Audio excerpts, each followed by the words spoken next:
بسم الله الحمد لله والصلاة والسلام على رسول الله وعلى آله وصحبه ومن والاه ما بعد. فسنبدأ إن شاء الله تبارك وتعالى المسائل المتعلقة بأحكام صلاة المسافر، وهذا هو شرح من قراءتي في كتاب السلسبيل في شرح الدليل للشيخ سعد حفظه الله تبارك وتعالى، وشرحه على متن دليل الطالب لنيل المطالب، وهو متن حنبلي محض، إلا أن الشيخ حفظه الله تبارك وتعالى قد تجرد من التعصب وذكر فيه المسائل أو الأقوال الراجحة. On commence بإذن الله تبارك وتعالى les jugements qui concernent la prière du voyageur, et on va étudier Inch'Allah tabaraka wa ta'ala ces questions qui sont tirées de Dalil al-Talib, Linail al-Matalib. Donc c'est un épître connu chez les Hanbalites, sauf que Cheikh Hafidahullah tabaraka wa ta'ala il a regroupé la majorité des avis des savants concernant, que cela soit les avis des savants contemporains ou même ceux de notre époque. Donc on va commencer Inch'Allah tabaraka wa ta'ala.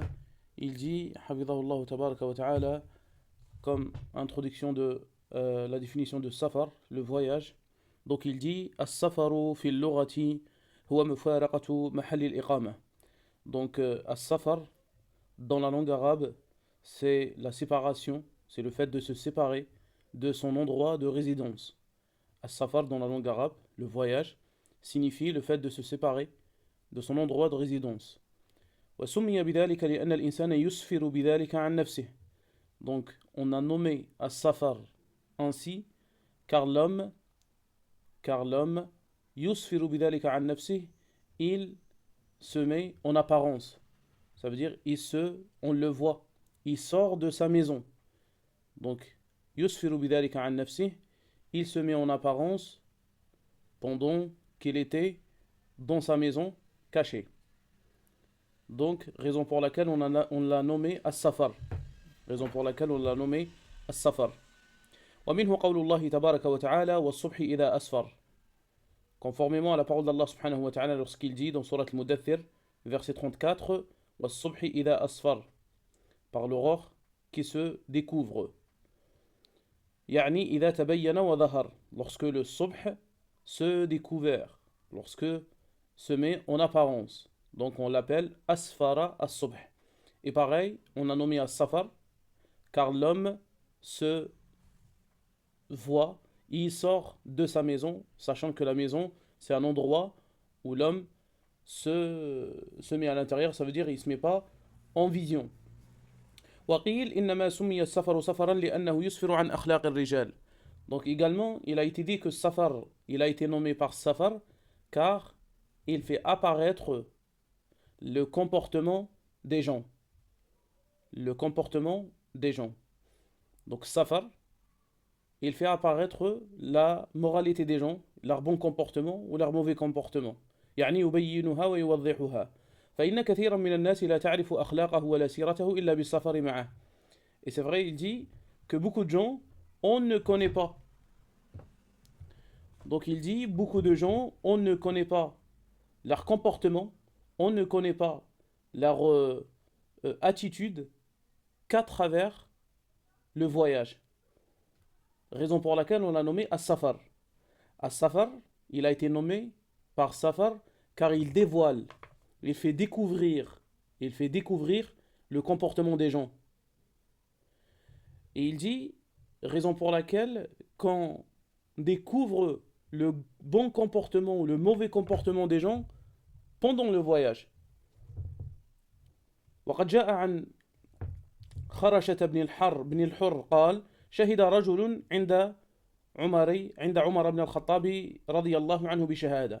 Il nous raconte l'histoire d'un homme qui est venu pour rapporter un témoignage à propos d'un autre homme. Alors Omar ibn Khattab رضي الله عنه lui dit لست أعرفك ولا يضرك ألا أعرفك.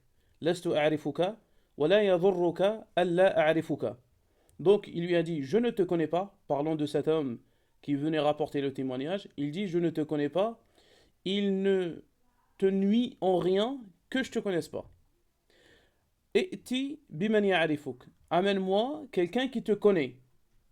فقال رجل من القوم أنا أعرفه. L'un ou l'une des personnes présentes dit moi je le connais.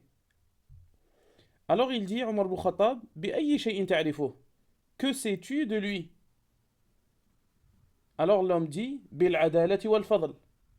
Par la dignité et qu'il est quelqu'un de méritant. Ça veut dire qu'il a des mérites.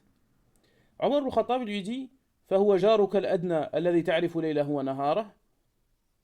Est-il ton proche voisin que tu vois nuit et jour? ومدخله ومخرجه. Est-il ton proche voisin que tu connais les allées et les venues?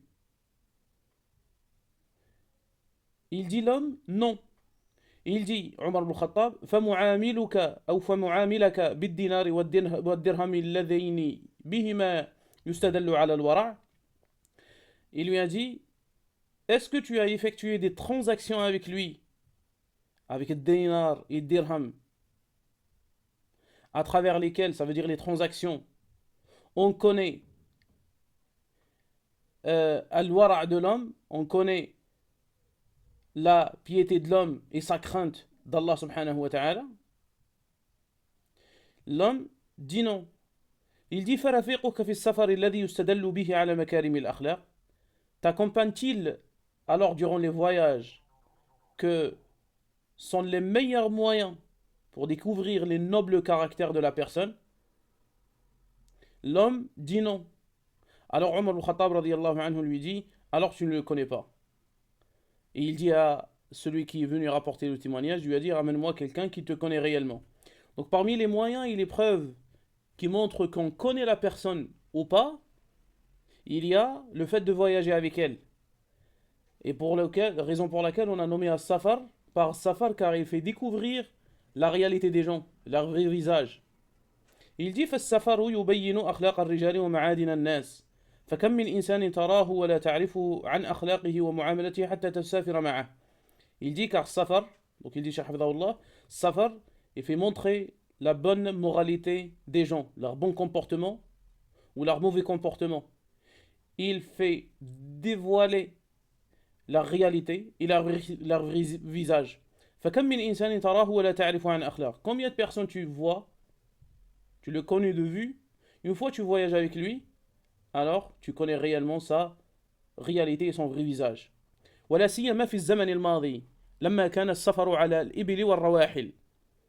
Donc surtout à une époque, l'époque d'avant, où le voyage s'effectue sur des montures et des chameaux, et qui met beaucoup de temps par rapport à notre époque, qui peut durer des mois et des mois.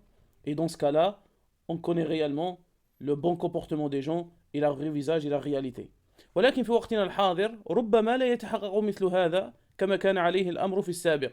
Et il se peut qu'à notre époque, ceci ne se réalise pas. Ça veut dire, puisque les voyages à notre époque sont devenus plus rapides, donc parfois dans certains voyages, on ne connaît pas réellement la vraie personne, sa vraie personnalité, son vrai visage. Et malgré tout, qu'il y a quand même des voyages qui sont, on va dire, plus ou moins longs, qui permettront de connaître réellement la personne avec qui on vit ou on voyage. وقد سمى النبي صلى الله عليه وسلم السفر قطعة من العذاب. Le prophète صلى الله عليه وسلم a nommé السفر, le voyage, par une partie du châtiment. Comme il est rapporté d'après Abu Hurayra radiyallahu anhu, le prophète sallallahu alayhi wa sallam a dit السفر قطعة من العذاب يمنع أحدكم طعامه وشرابه ونومه. Que le voyage est une partie du châtiment, car elle empêche la personne de se nourrir, de boire et de dormir. ولأن السفر مظنة للمشقة حتى في وقتنا الحاضر عبر وسائل المواصلات الحديثة حيث يتعرض للإنسان لشيء من المشقة والتعب في السفر. Et il nous dit que la souffrance et la contrainte restent toujours présentes, malgré que les voyages à notre époque sont devenus plus faciles par rapport à avant, mais la souffrance et la contrainte y restent toujours. elle demeure toujours quand la personne voyage, malgré qu'il y a plus ou moins du confort par rapport à avant, mais ils sont quand même certaines fatigues, contraintes, souffrances, et ainsi de suite. Le châtiment, il est bien présent, mais son intensité qu'a changé par rapport au voyage d'avant. Donc il dit قوله قصر الصلاة الرباعية أفضل. Donc là, il va expliquer le passage de l'épître Al-Matn de Dalil al-Talib, lorsqu'il dit l'auteur, rahimahullah, il est préférable de raccourcir les prières à 4 unités. Il va expliquer ce passage, il dit مما يرخص للمسافر إذا سافر قصر الصلاة الرباعية. Donc parmi les permissions qu'Allah a accordées aux voyageurs lorsqu'ils voyagent, c'est le fait de raccourcir et écourter les prières à 4 unités. Et ces prières sont la prière du Dhuhr, la prière du Asr et la prière du Isha. Donc ça fait partie des permissions qu'Allah Azza wa Jal nous a accordées pour celui qui voyage. Il peut écourter et raccourcir les prières à 4 unités. La prière du Dhuhr, la prière du Asr et la prière du Isha. Parmi les permissions pour le voyageur qu'Allah subhanahu wa ta'ala a accordé, c'est le fait de rompre durant la journée du Ramadan. Parmi les permissions également, c'est la troisième, al-jam'u bayna as-salatayn, le fait de regrouper entre les 2 prières. Parmi les permissions, et la quatrième, c'est la quatrième, imtidadu muddati al-mashi 'ala al-khuffayn 3 ayyam. La durée qui se prolonge en ce qui concerne l'essuyage sur le khuffayn. Comme nous avons vu dans les cours de fiqh, donc c'est une nuit, une journée et une nuit pour le résident, et 3 jours et 3 nuits pour le voyageur. Donc voici les 4 permissions qu'Allah Azza wa Jal a accordées à celui qui voyage. La première permission, c'est le fait d'écourter et de raccourcir la prière à 4 unités. Donc le Dhuhr, l'Asr, le Maghrib, le Dhuhr, l'Asr et l'Isha. Donc ça c'est la première permission qu'Allah a accordée aux voyageurs. La deuxième, c'est le fait de rompre durant la journée du Ramadan. La troisième, c'est le fait de regrouper entre les 2 prières. Et la quatrième, c'est la prolongation de la durée de l'essuyage sur le khuffayn. Elle passe de 24 heures, donc une journée et une nuit pour le résident, et 3 jours et 3 nuits pour le voyageur. فهذه 4 رخص لكن الذي يهمنا في هذا الفصل هو القصر. Mais ce qui nous intéresse inchallah tabaraka wa ta'ala dans ce cours, c'est le fait de raccourcir les prières. والأصل فيه قول الله تبارك وتعالى وإذا ضربتم في الأرض فليس عليكم جناح أن تقصروا من الصلاة إن خفتم أن يفتنكم الذين كفروا. Et la preuve en ce qui concerne le raccourcissement des prières, c'est dans la parole d'Allah subhanahu wa ta'ala dans Surat An-Nisa verset 101. وإذا ضربتم في الأرض, et quand vous parcourez la terre, ce n'est pas un péché pour vous de raccourcir les prières si vous craignez que les mécréants vous font du mal. D'après Ya'la ibn Umayya, et il dit, j'ai dit à Omar al-Khattab radiyallahu anhu, j'ai récité ce verset, فَلَيْسَ عَلَيْكُمْ جُنَاحٌ, et que ce n'est pas un péché pour vous de raccourcir la prière si vous craignez que les mécréants vous font du mal. Donc il a récité ce verset devant Omar al-Khattab radiyallahu anhu, il lui a dit par la suite que les gens à l'heure actuelle, ils sont en toute sécurité, donc il n'y a pas de crainte. La crainte qu'Allah Azza wa Jalla a liée au raccourcissement de la prière dans ce verset. Il lui dit Omar al-Khattab radiyallahu anhu, je suis étonné de ce qu'il t'a étonné. Ça veut dire ce verset. Je demande au prophète sallallahu alayhi wa sallam. Donc il a demandé au prophète sallallahu alayhi wa sallam à propos de ça. Alors le prophète sallallahu alayhi wa sallam lui a dit Sadaqatun tasaddaqa Allahu biha alaykum faqbalu sadaqatah. Une permission, une aumône qu'Allah Azza wa Jal vous a accordée, alors acceptez sa sadaqa. Car lorsqu'on voit dans ce verset, comme vous avez entendu, que Allah subhanahu wa ta'ala a lié le raccourcissement de la prière à ce qu'on appelle la crainte.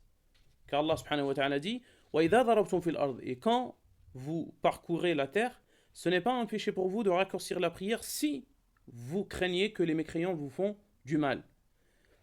Donc, après ce verset a été expliqué par le prophète sallallahu alayhi wa sallam, et ça c'est la deuxième catégorie de tafsir, car on a tafsir le Coran par le Coran, tafsir le Coran par la parole du prophète sallallahu alayhi wa sallam. Donc ça c'est la deuxième catégorie des sortes de tafsir. Donc le prophète sallallahu alayhi wa sallam, il nous a expliqué ce verset et il nous a dit qu'il s'agit d'une sadaqa qu'Allah Azza wa Jalla nous a accordée, alors acceptez sa sadaqa, subhanahu wa ta'ala. Il continue rahimahullah, il dit وقد تواترت الأخبار أن النبي صلى الله عليه وسلم كان يقصر في أسفاره بل لم يرد عنه قط أنه سافر وأتم. Et on rapporte dans les récits prophétiques que le prophète sallallahu alayhi wa sallam raccourcissait sallallahu alayhi wa sallam durant tous ses voyages. Et on ne rapporte aucun hadith qui dit que le prophète sallallahu alayhi wa sallam a complété les prières. Ça veut dire au lieu qu'il priait sallallahu alayhi wa sallam 2, par exemple, Dhuhr, il priait 4. On n'a aucun hadith qui montre que le prophète sallallahu alayhi wa sallam a complété les prières à 4 unités. À chaque fois où il voyageait sallallahu alayhi wa sallam, il écourtait sallallahu alayhi wa sallam les prières. ولهذا فإن القصر في السفر أفضل من الإتمام. Raison pour laquelle on dit que le fait de raccourcir la prière reste mieux que le fait de compléter. Car le fait de prier la prière comme un résident. Pourquoi c'est mieux? Parce qu'on ne rapporte pas que le prophète sallallahu alayhi wa sallam l'a fait. Ce qu'on rapporte, c'est que le prophète sallallahu alayhi wa sallam a fait le contraire. Ça veut dire dans tous ses voyages sallallahu alayhi wa sallam, il faisait taqsir. Il faisait at-taqsir, il priait la prière du voyageur. Et on ne rapporte en aucun hadith que le prophète sallallahu alayhi wa sallam complétait les prières comme les résidents sallallahu alayhi wa sallam. Il dit قال ابن عمر رضي الله عنه صحبت رسول الله صلى الله عليه وسلم في السفر فلم يزد على ركعتين حتى قبضه الله وصحبت أبا بكر فلم يزد على ركعتين حتى قبضه الله وصحبت عمر فلم يزد على ركعتين حتى قبضه الله ثم صحبت عثمان فلم يزد على ركعتين حتى قبضه الله وقد قال الله لقد كان لكم في رسول الله أسوة حسنة. Il dit, Omar ibn Khattab Abdullah ibn Omar plutôt radiyallahu anhu dit, j'ai accompagné le prophète sallallahu alayhi wa sallam durant le voyage. Il n'a rajouté rien sur 2 unités de prière jusqu'à ce qu'Allah subhanahu wa ta'ala a pris son âme. Et j'ai accompagné Abu Bakr radiyallahu anhu, il n'a rajouté rien sur 2 unités jusqu'à ce qu'Allah subhanahu wa ta'ala a pris son âme. Et j'ai accompagné Omar radiyallahu anhu, il n'a rajouté aucune chose sur 2 prières jusqu'à ce qu'Allah subhanahu wa ta'ala a pris son âme. Et ensuite j'ai accompagné Uthman radiyallahu anhu, il n'a rajouté sur 2 unités de prière aucune prière jusqu'à ce qu'Allah subhanahu wa ta'ala a pris son âme. Et ensuite il cita radiyallahu anhu wa ardah la parole d'Allah subhanahu wa ta'ala, parlons de Abdullah ibn Umar radiyallahu anhu, il a cité la parole d'Allah subhanahu wa ta'ala, il y a dans le prophète sallallahu alayhi wa sallam, il y a dans le messager d'Allah un modèle à suivre. Dans Surat Al-Ahzab, verset 21. Donc là, on voit dans la parole de Abdullah ibn Umar radiyallahu anhu, il a voyagé avec le prophète sallallahu alayhi wa sallam. Il a voyagé avec Abu Bakr. Il a voyagé avec Omar al-Khattab. Il a voyagé avec Uthman radiyallahu anhu wa ardah. Il les a tous vus qu'aucun d'entre eux n'a complété la prière. Tous, ils faisaient le raccourcissement durant la prière. Mais cela ne veut pas dire que le fait de compléter les prières est interdit. D'ailleurs, ce qu'il nous a dit là, il dit وَالْإِتْمَامُ جَائِزٌ فِي قَوْلِ جُمْهُورِ الْعُلَمَاءِ. Et le fait de compléter les prières, il permet dans la vue de la majorité des savants. وَقَالَ بَعْضُهُمْ أَنَّهُ مَكْرُوهٌ. Certains savants ont dit qu'il est détestable le fait de compléter les prières. Pourquoi? Car cela contredit la sunna du prophète sallallahu alayhi wa sallam. Car cela contredit l'attitude du prophète sallallahu alayhi wa sallam. Il a pris cet avis l'imam Ibn Taymiyyah rahimahullah. Donc l'imam Ibn Taymiyyah rahimahullah, il dit qu'il est détestable le fait de compléter les prières durant le voyage. Car cela contredit l'attitude que faisait le prophète sallallahu alayhi wa sallam d'une manière constante dans ses voyages. Alors il continue, il explique le passage de Al-Matn, de Dalil al-Talib. Il dit Liman nawa safaran mubaha. Donc il dit pour celui qui envisage un voyage autorisé. Reprenons ce qu'il a dit. Il a dit Qasru salati ruba'iyyati afdal. Il est préférable de raccourcir les prières à 4 unités pour celui qui envisage de compléter pour celui qui envisage de voyager un voyage autorisé. Alors il dit المؤلف أفاد أن القصر إنما يكون في السفر المباح. Donc l'auteur du matn dit que le voyage qui permet de raccourcir la prière, c'est le voyage autorisé, le voyage permis, le voyage mubah. ومراد المؤلف بالمباح ما ليس حراما ولا مكروها. Donc le mubah ici, le permis, c'est ce qui est ni haram ni détestable. Car safar a plusieurs catégories. Safar a plusieurs sortes. Le voyage a plusieurs types. Le premier, as-safarul wajib. Il y a le safar, le voyage obligatoire. Comme par exemple le fait de voyager pour accomplir le hajj ou pour accomplir une umrah. Pour celui qui n'a pas les moyens d'accomplir le hajj. Donc son safar, il est obligatoire. La deuxième sorte de safar, c'est safarul mustahab, le safar recommandé. Comme le fait de voyager pour une umrah non obligatoire. Par exemple pour la deuxième ou plus. Ou par exemple le fait de voyager pour rompre les liens de parenté. Donc on appelle ça un safar recommandé. Il y a le safar al-mubah, al-mustawi tarafayn, que safar il-tijara. Donc safar mubah, c'est ça, donc ce qui est ni haram, ni makruh, ni détestable, comme par exemple le fait de voyager pour tijara, le commerce ou quelque chose comme ça. Le quatrième safar, voyage, c'est safarul ma'asiya, le safar où on envisage de commettre un péché. Comme par exemple le fait de voyager pour commettre du zina, de l'adultère. والعياذ بالله. ويفهم من كلام المؤلف أن سفر المعصية لا يشرع فيه القصر ولا الترخص برخص السفر عموما.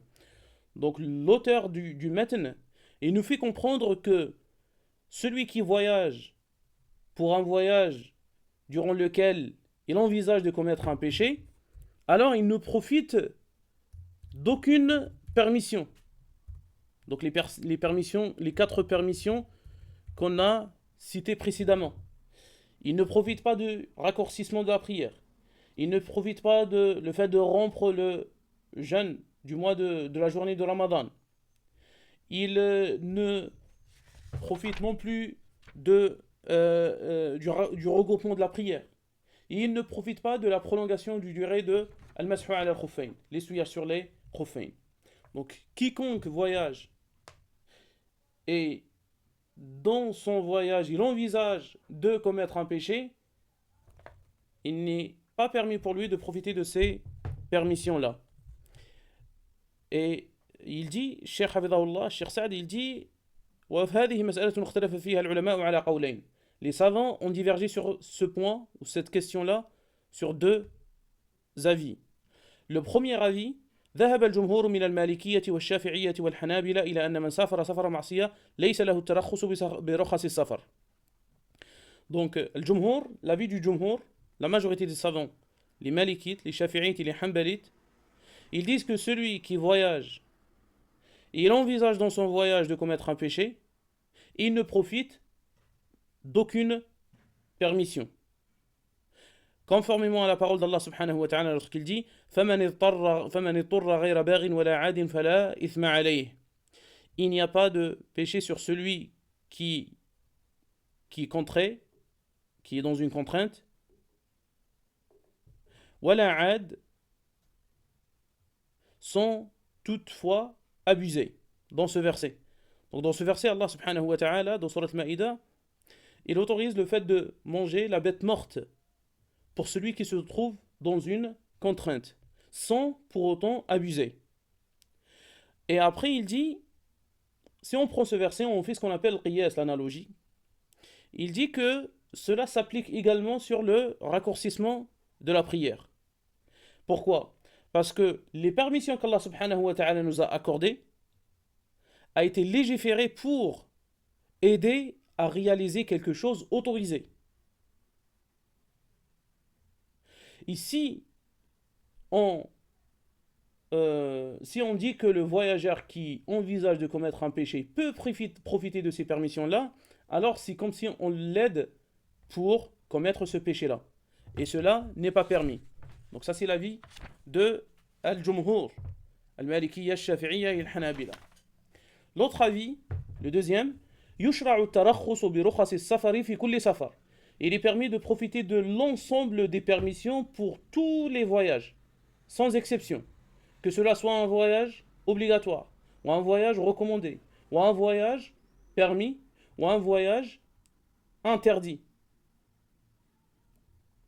Et c'est l'avis de Al-Hanafiya et un avis chez Al-Hanabila.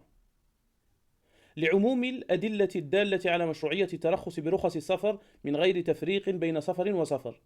Car, ils disent quoi? Ils disent car les preuves religieuses, les textes religieux citent as-safar dans l'absolu, sans faire la distinction entre le safar haram ou halal ou autre chose semblable.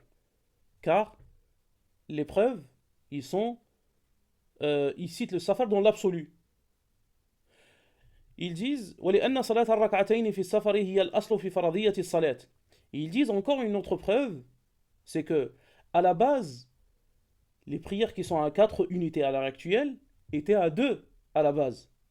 Et par la suite, on a rajouté 2 pour Dhuhr, 2 pour l'Asr et 2 pour l'Isha.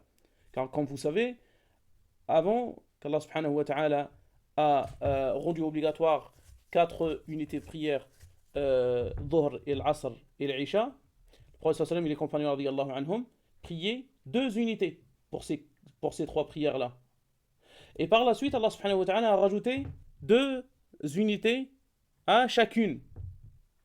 Et par la suite, Allah subhanahu wa ta'ala, comme il nous dit le prophète sallallahu alayhi wa sallam, a laissé 2 unités seulement pour le voyageur.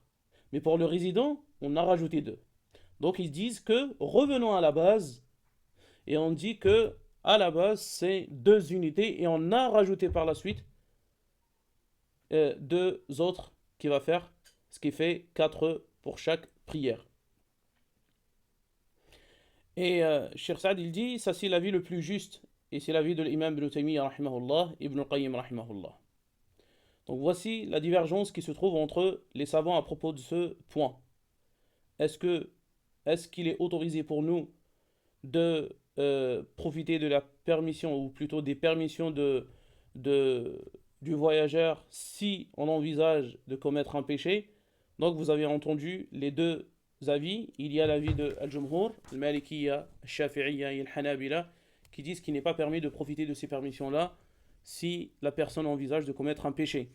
Et l'avis de Al-Hanafiyya et l'imam Ibn Taymiyyah rahimahullah Ibn Qayyim, ils disent qu'il n'y a pas une différence dans les textes religieux, il n'y a pas de différence entre le voyage de l'obéissance et le voyage de l'marsiya et le voyage obligatoire et ainsi de suite.